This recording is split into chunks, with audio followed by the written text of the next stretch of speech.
Hello students, brain mentor academy में आप सभी का स्वागत है। और आज हम 12th क्लास का बायोलॉजी का चैप्टर नंबर 1 पढ़ने जा रहे हैं, जीवों में जनन। तो इसमें सबसे पहले एक टॉपिक आता है जीवन अवधि, जिसे हम इंग्लिश में लाइफ स्पान बोलते हैं।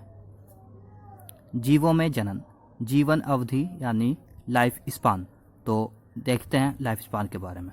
जीव के जन्म से उसकी प्राकृतिक मृत्यु तक का यह काल उस जीव की जीवन अवधि कहलाता है।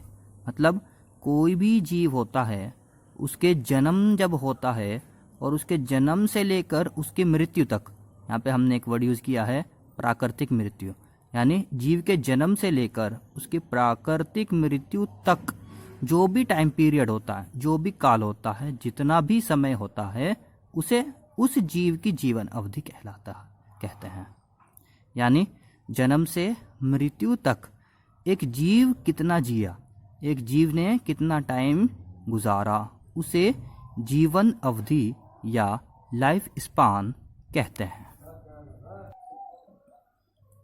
दुनिया में कोई भी जीव होता है, चाहे वो कोई फंगस हो या कोई पादप हो यानी प्लांट्स हो, या कोई भी एनिमल हो, या किसी भी तरह का जीव होता है, उसकी मृत्यु हमेशा निश्चित होती है। मतलब अगर कोई पैदा हुआ है तो उसकी मृत्यु भी होगी। तो देखते हैं कुछ जीवों की अनुमानित जीवन अवधि। तो जीवों में जो जीवन अवधि है उसे हम नोट करते हैं। बरगद जो एक पेड़ होता है, इसकी जीवन अवधि लगभग 200 वर्ष होती है। कछुआ जो होता है, कछुए की होती है लगभग 100 से 150 वर्ष। तोता, इसकी होती है 140 वर्ष। मानव की होती है 80 से 100 वर्ष, 60 वर्ष, 80 वर्ष, 100 वर्ष या 90 वर्ष। कौवा जो होता है, कौवा, क्रो जिसे बोलते हैं हम, इसकी जीवन अवधि होती है लगभग 15 वर्ष। गेहूँ, इसकी होती है 6 महीने। तितली, बटरफ्लाई, 1 से 2 हफ्ते। केला, इसकी होती है 25 वर्ष। इन कुछ उदाहरणों से यह बात साबित हो जाती है कि जैसे तोता और कौवा, इन दोनों का साइज या वेट लगभग बराबर होता है, लेकिन इनकी जीवन अवधि अलग अलग है। कौवे की 15 वर्ष है तो तोते की 140 वर्ष है। यानी कि जीवन अवधि किसी जीव के साइज या वेट के ऊपर डिपेंड नहीं करता। ये सभी स्पेसीज, जितने भी प्रजाति हैं, उन सभी की जीवन अवधि बिल्कुल अलग अलग होती है। हम देखते हैं जनन यानी रिप्रोडक्शन। इस वर्ड को देखने से ही पता चलता है कि ये 2 वर्ड से मिलकर बना हुआ है, री प्लस प्रोडक्शन। री का मतलब होता है अगेन यानी फिर से।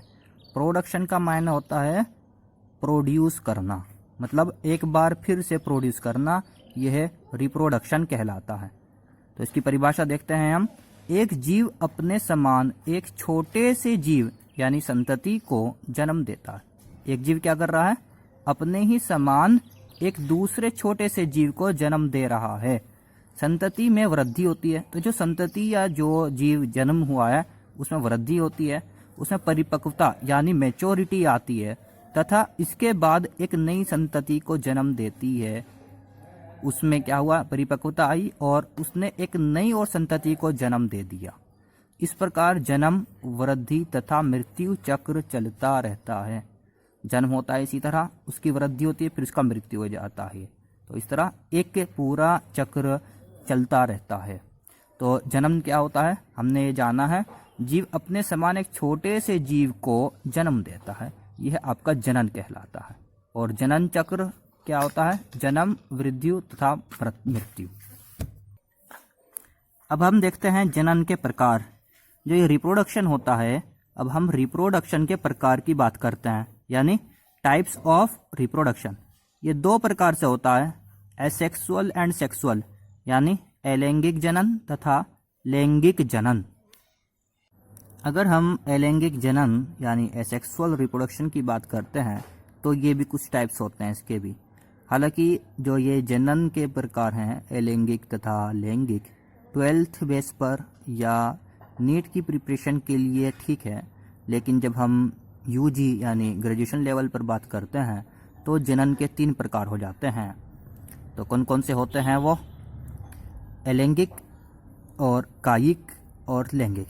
इंग्लिश में वेजिटेटिव, एसेक्सुअल एंड सेक्सुअल ऐसे हो जाता है। लेकिन हम 12th क्लास की तैयारी कर रहे हैं तो इसमें हम कुछ इस प्रकार से ही करेंगे जैसे यहाँ पे आपके सामने लिखा हुआ है। अलैंगिक जनन भी कुछ टाइप्स जो होते हैं वो हैं आपके सामने। एक विखंडन यानी फिजन जिसे हम बोलते हैं।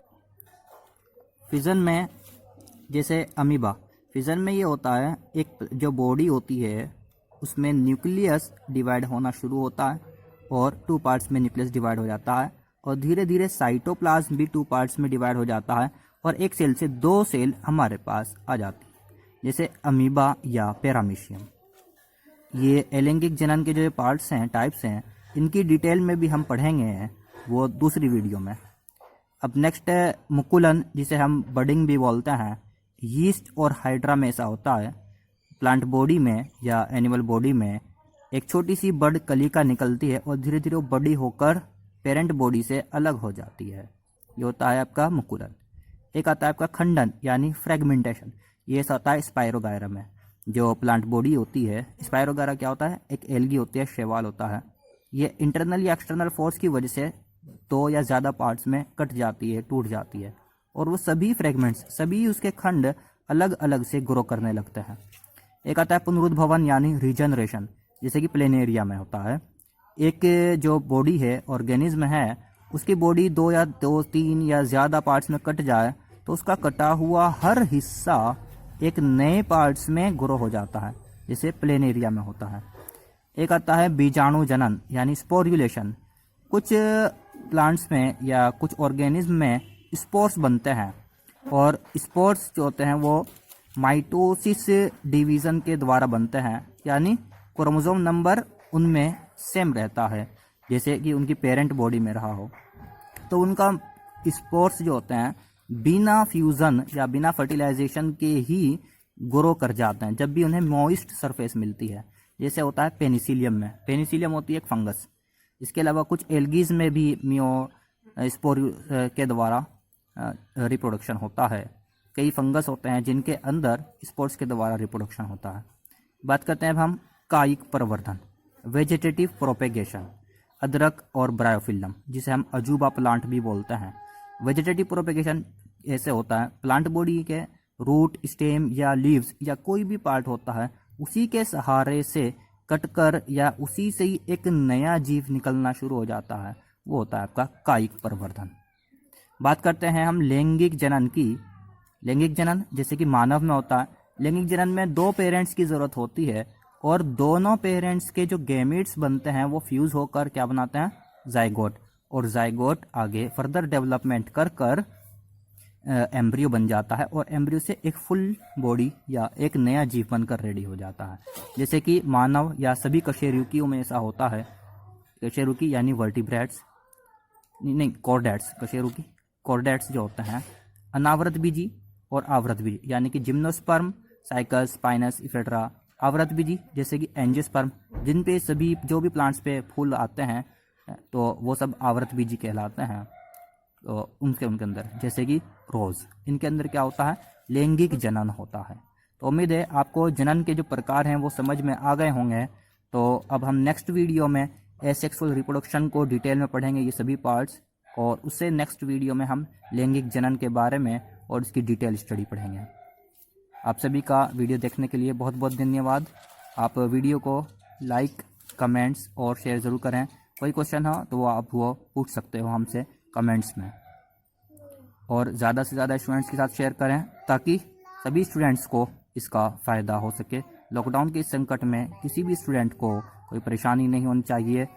धन्यवाद। और चैनल को सब्सक्राइब करना ना भूलें।